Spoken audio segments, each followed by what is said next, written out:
Hey everybody, welcome back to the channel. Today we're going to be talking about some news, and that news is a little bit of a bummer depending on who you ask, but MultiVersus, Warner Brothers' Smash clone, looks like is cooked. It's over. This article comes to us from gamesindustry.biz from Rachel Weber, and MultiVersus will shut down on May 30th after disappointing performance, surprising absolutely nobody. This is kind of the case for a lot of these Smash clones. If you're not Super Smash Bros., you're going to have a hard time, but it kind of goes beyond that and goes kind of just into the general flow of the game and the game feel. I feel hampered the performance of this game, and it just never really clicked in the way that I believe Warner Brothers wanted it to. So the article states that the Warner Bros. Platform fighting game MultiVersus will shut down on May 30th, according to a statement by developer Player First Games. The game was released on May 28th, 2024, which, yeah, it did release in 2024, but it was in early access for quite a bit before that when they allowed microtransactions in the game. I remember spending money on LeBron James. We have an important update to share regarding MultiVersus. After careful consideration, our next season will serve as the final seasonal content update for the game, said a post on the company's official blog. All of us on the Player First Games and Warner Bros. Games team have poured our heart and soul into this game. We will be forever grateful for the incredible support of the MultiVersus community throughout this journey. What community are you talking about? For players, online features will remain accessible until the end of the game's Season 5 on May 30th at 9 a.m. Pacific Standard Time. Real money transactions for the game will cease as of today. Players will still be able to play an offline version of the game, solo or against AI, if they download the latest version of the game and log in before May 30th. And I would just like to say, it's good that there will still be an offline version of the game for players to play, for the maybe 200, maybe that's generous, people who are multiverse players day in and day out.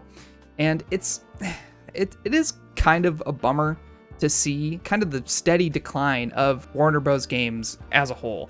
First, you have MultiVersus, which came out in early access, and then to have the major games that came out from the company were Hogwarts Legacy, which by and large was a success. There was nothing wrong with the game in terms of a financial standpoint. It was a little bland, it was a little generic in terms of gameplay, but it fit the Harry Potter world well, and it was pretty faithful as an adaptation towards Harry Potter. If you like Harry Potter, awesome, that's great. I'm not the biggest fan in the world, but that doesn't matter. And I still was able to enjoy the game for about like 20 hours or so until it just kind of became, another open world game. But for fans of Harry Potter, what else could you really ask for? At least for MultiVersus' case, I was going to criticize this move very largely because there are it's a free-to-play game. So of course there's going to be monetization, there's going to be microtransactions, but it seems like they'll still be able to use the characters that they paid money for. Although when it says an offline version of the game, solo or against AI, who's really gonna do that? Who is gonna do that? I don't know if anyone's gonna be really launching up the game to play up against bots, but, weirder things have happened. And so late last year, Warner Bros. Discovery President and CEO David Zaslav, the name David Zaslav just strikes horror into my heart, and Chief Financial Officer Gunnar Weidenfels was clear that the game was not performing as expected. Results were impacted by games, for which we took another $100 million plus impairment due to the underperforming releases, primarily MultiVersus, this quarter, bringing total write-down year-to-date over $300 million in our games business, the key factor in this year's studio decline. And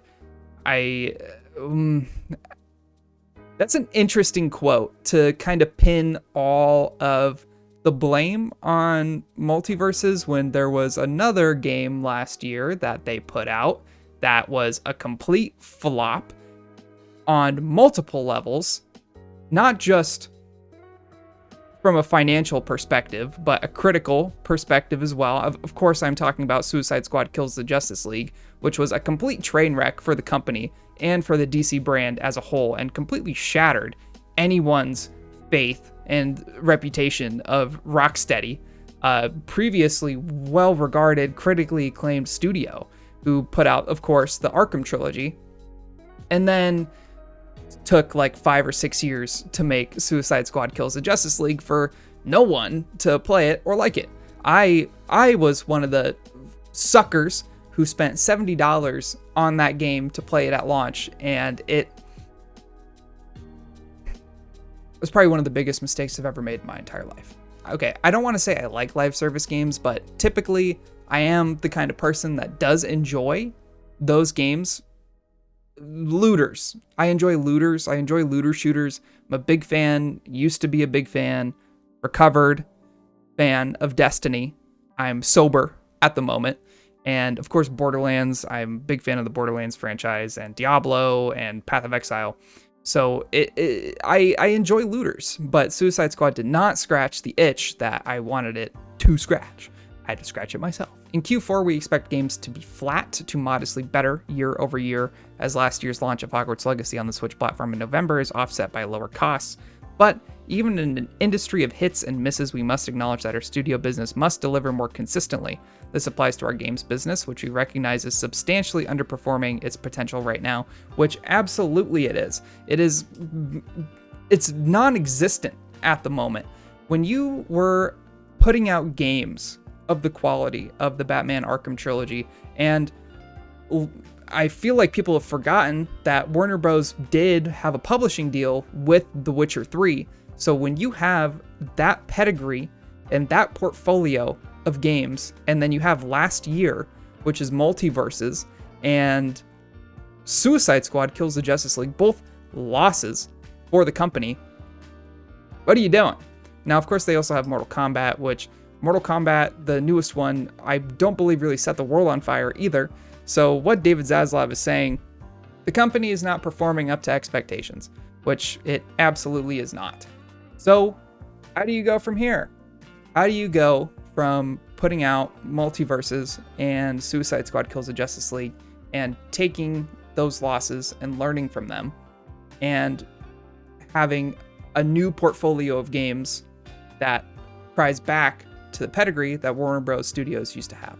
In an ideal world, you would go back to what works, and you would take the success of Hogwarts Legacy and you would double, triple down on it, and you would make single player games in the worlds that you own as Warner Brothers. You have all of DC, you have Lord of the Rings, you have Harry Potter, you have The Matrix, you have a vast litany of IP that you can utilize to make billion-dollar plus earning games, as we've seen with Hogwarts Legacy. I mean, even all the IP that we have shoved in MultiVersus is a clear indicator of the type of games that that studio, that company, could be making.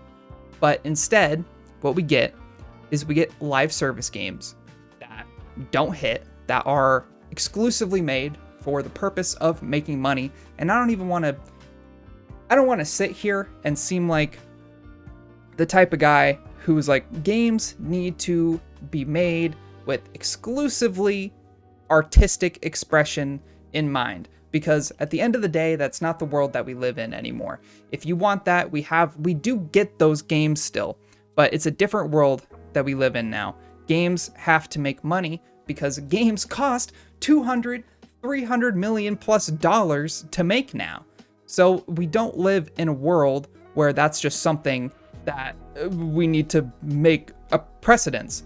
However, I will say, when you do put artistic expression and you do put developers who legitimately do care about the IP and they care about what they're making, there is a likelier chance that that game is going to hit and audiences are going to resonate with it. So I am sorry for the MultiVersus fans who are pretty bummed out by this news.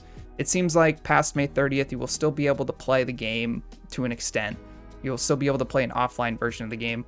Although, you're going to have to make sure to download the latest version of it before May 30th, otherwise you're fucked. And it is good that they're not allowing real money transactions past the point of this announcement, which I shouldn't really be applauding them for that or anything. That's just an obvious thing that you have to do if you're pulling the game offline.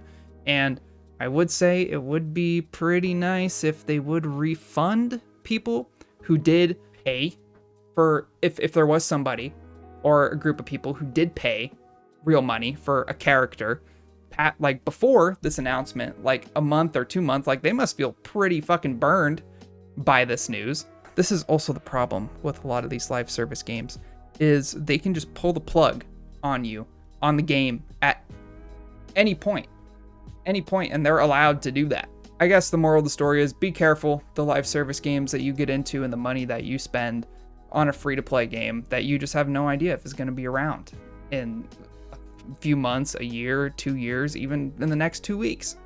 And I would love to point to David Zaslav and the people in charge over at Warner Bros. Games. Stop putting all your eggs in the live service game basket. No one wants a DC game that's exclusively built to be a live service. We want single player focused games. We want games that have the quality level of Rocksteady's Batman trilogy. We want more games like Hogwarts Legacy, although kind of don't make them as generic. Don't make it just a Ubisoft game with a Harry Potter skin. But hey, that's a lot better than Suicide Squad Kills the Justice League. So more games along those lines, I think, will do great for the company. It'll do great. It'll do awesome. Just a quick little video today, just kind of letting people know that MultiVersus is cooked.